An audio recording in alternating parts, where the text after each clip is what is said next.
Okay, so no doubt that the real estate market here in America is shifting.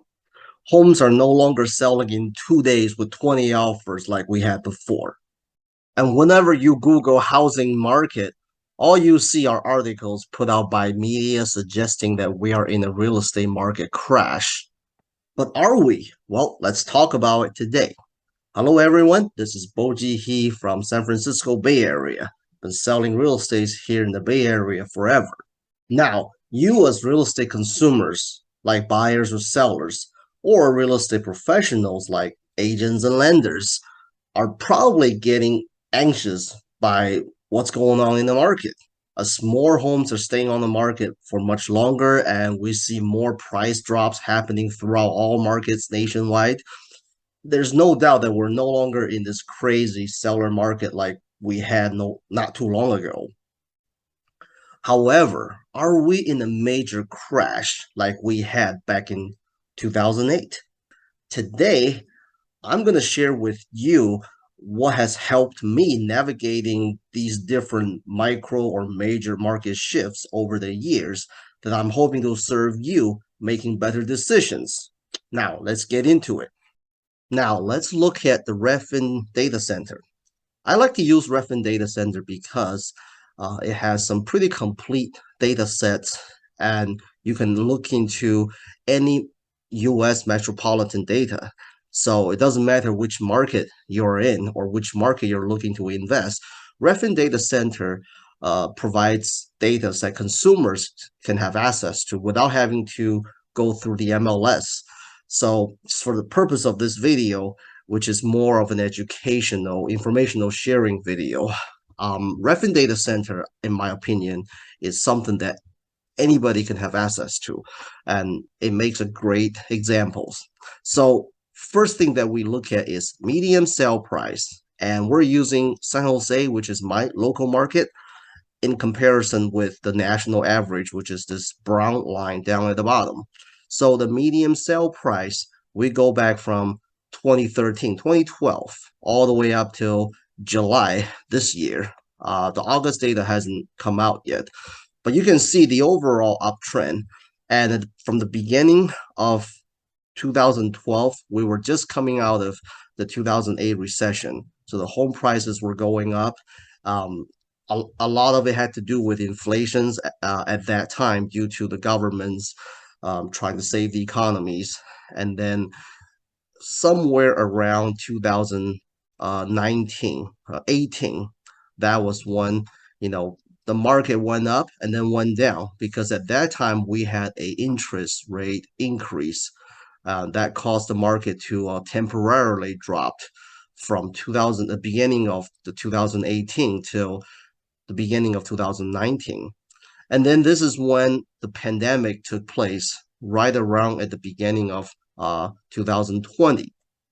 And during that time, basically, the prices starts to shoot up. We all know the history because the interest rate went down and people started buying homes. The government is basically printing out free money for people to get a mortgage and to spend it on things. So not only the real estate prices are going up, but the gas price, the food costs, and even the home supply materials costs are going up throughout the pandemics. So this sudden increase becomes more noticeable right around the beginning of this year. And this is when the market really peaked out, right around April. And this is kind of like agreeing with the national trend. The national trend, the market peaked out around May, so it's right around the same time. So right now in July, the price has pulled back, just like the national data too. So the national data suggests that the peak price was 430, and now we're looking at maybe 413, but it's still higher than same time last year. If you were to look at say, you know, say December or August last year, it's still higher. And in San Jose's situation, if you look at, let's say, July, if I can find it, if you look at like say August, it's $1.35 million. And right now we're at $1.4 million. So this is telling me that we are looking at a normalizing market. The current sale price are still higher than same time last year, and they're still higher than pre-pandemic to 2019's. And this is, in my opinion, a so whatever happens in 2020 and 21 during the pandemics, it's a statistical anomaly. In other words, it's a fugazi. It's not how real estate should market should naturally evolve. So this is indicating that now the pandemic is going to become a past and the world is reopening up and prices are starting to pull back, not just real estate price, but the gas price, the material price are all starting to fall back down. So we are looking at a trend that we're going back to the pre-pandemic situation, the 2019. And 2019 was actually economically a pretty solid year. Now let's look at home sales, which is the next tab. Okay, we've got San Jose here. This is basically telling you how many homes are selling each month in the San Jose metro. So as you can see, regardless of what year, the home sales are following a pattern, which means right around like spring, summertime, when the markets see the most activities, and then around winter time, January, December, February, we have the least amount of activity. So every year we kind of follow the same pattern, and this year is no exceptions. This is basically a seasonality thing. So when the article says the number of sales are going down, that's a seasonality. That's not necessarily a crash. And then look at new listing, same thing. New listing means each month how many homes will come on the market as new listing for the first time. This also, again, follows a seasonality behavior. So spring and summertime, we have more new listings coming on the market, and wintertime has less. And this year is no different from many other years. We have, like right now in July, we had 1,453 new listing coming on the market. And compared to like same time last year, that's even a little less. So that means this year, if you are a seller, you're actually looking at even less competition compared to same time last year. Now let's look at inventories. Now, basically, right now we're looking at an inventory that's significantly going up compared to at the beginning of this year. But at the same time, if you compare the current inventory level to pre-pandemic, like around like August or July 2019, we're still low. That means the inventory still indicates that we are still in a strong seller's market, even though not as crazy or extreme as the beginning of this year. And you'll see the same story of active listing. Active listing includes the new listing and also the listings from previous months. So again, there's a seasonality patterns. And at the same time, right now, the number of active listings is pretty much even compared to same time last year, or it's even slightly less than the pre-pandemics. Now let's take a look at monthly supply. Okay, so the brown line is national average and the green line is San Jose. Now, obviously, both national and San Jose are increasing their monthly supplies. So here's the concept. Here's the idea. A monthly supply, what that means is you take currently the total active listing, you divide that by how many homes are sold the same month. And the difference is basically a month's supply. That basically means for all of the current properties for sale on the market, in order for all of these properties to be sold, to be completely digested, consumed by today's market demand, how long will that take? And right now we're looking at like 2 months. That's San Jose, and national average it's about 2 months. That means if there are no more new listings being added to the current total active listing, based on the current demand, current rate of buying homes, it'll take 2 months or 2.1 months nationally for all of the active homes to be completely off market. That number has gone up compared to at the beginning of the year, December or January, we're in San Jose, we're looking at less than a month. That's like literally 2 weeks or 3 weeks for all of the homes to be sold. And national average is slightly a month, a little bit more than a month. So now, yes, the inventory level has, the monthly supply has gone up. And typically, conceptually, if the inventory monthly supply is greater than 3 months, it becomes a buyer's market. So from 0 months to 3 months, it's seller's market. So right now we're still in the seller's market. And from 3 months to 6 months, it's called the neutral market. That means buyers and sellers are more equal, like some of these months, okay, nationally. But in San Jose, in the Bay Area, yeah, we're pretty much in the seller's market since 2012. And then if the market becomes 6 months or more, then it becomes the buyer's market. That means we have way more homes to choose from and not enough buyer. So like nationwide, at the beginning of 2012, they were still struggling to coming out of the 2008 crash. So for a while, the nation's average was still a strong buyers market. We're in San Jose area, Silicon Valley. We came out of the buyers market a lot quicker. So right now, if you look at the monthly supply, we are still in a seller's market, and we are basically almost the same level of 2019, the pre-pandemic. And this is again another indicator that we are entering into a normalized market instead of thinking this is a crash. Now, let's look at days on market. Days on market indicates how long would it take for a home to stay on the market before it got purchased off the market pending. So again, the days on market at the beginning of the year was 8 days, 10 days. So, and right now it has increased up to 21 days, which is about the same as nation average. And this again indicates that homes are no longer selling in 2 days with 10 offers like we saw in the beginning of the year.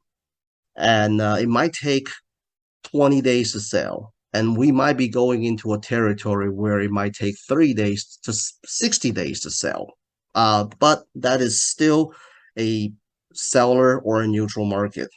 And definitely compared to the pre-pandemic situation, like we're still looking at, 23 days, 40 days to sell.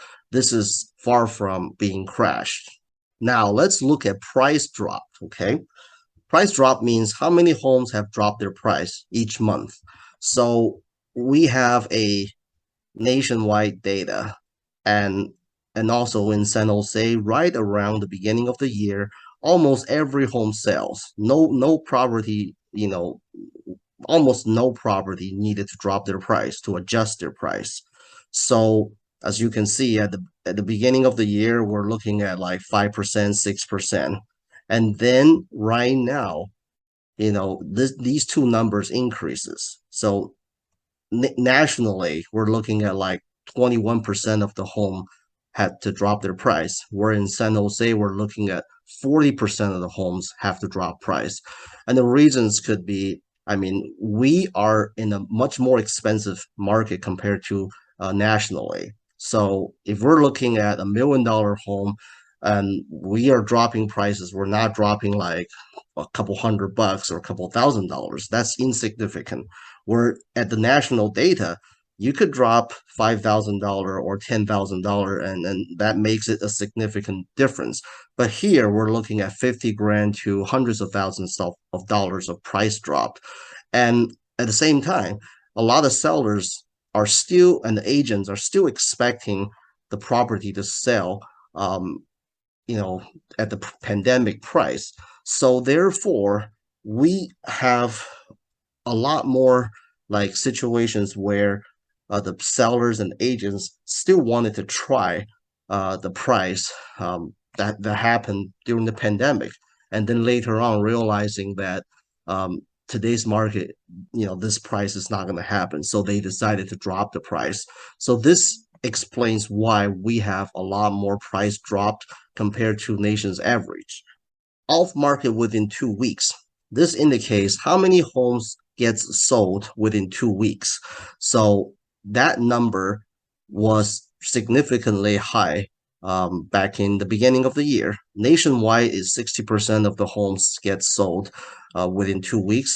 And in the Bay Area, San Jose, for example, it's 85% during February time. But right now, that number has dropped. So you know, like Bay Area, San Jose went from 84% to 30%. So again, so this kind of goes together with price drop. So that means if you price your property correct, not based on the last 2 years of statistical anonymity, but rather more of a realistic, normalized market like pre-pandemic, there's still a lot of buyers in demand. And here, at least 30% of the homes, if you price them correctly, get sold. And all the other homes are not going to sell because they are either overpriced or they are caught when the market during the market shift. Now, let's take a look at showing time. Showing time is a tool that agents use to coordinate showings of their listings. And it has a lot of these records on buyers' showing activities. So let's take a quick look at how these activities change over different market. So here, the total United States is about 16% drop, but West region, like West Coast, has a significant drop of 44%.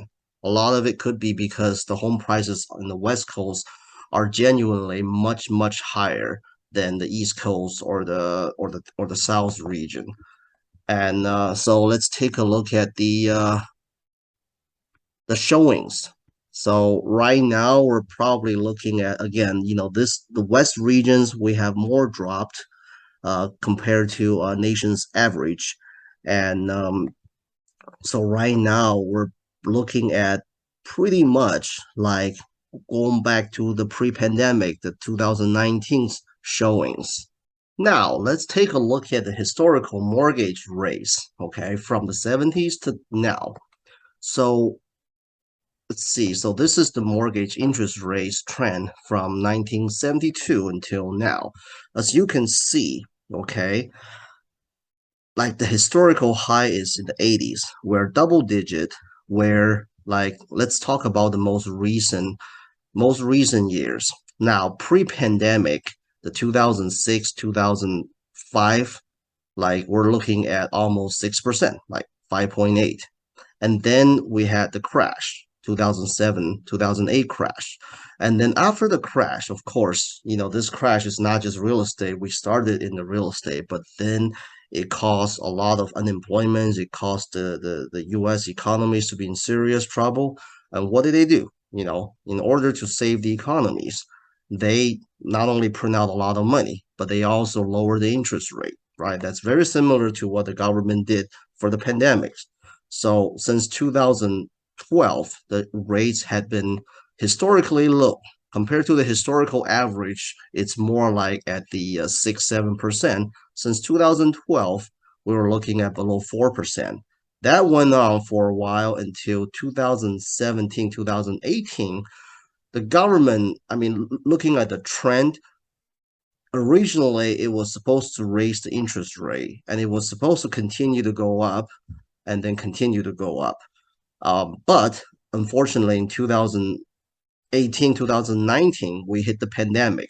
And because of pandemic, which is a very unforeseen accidents or circumstances, I should say, the interest rate went down to historical low. That basically means that the government is giving you free money to buy houses.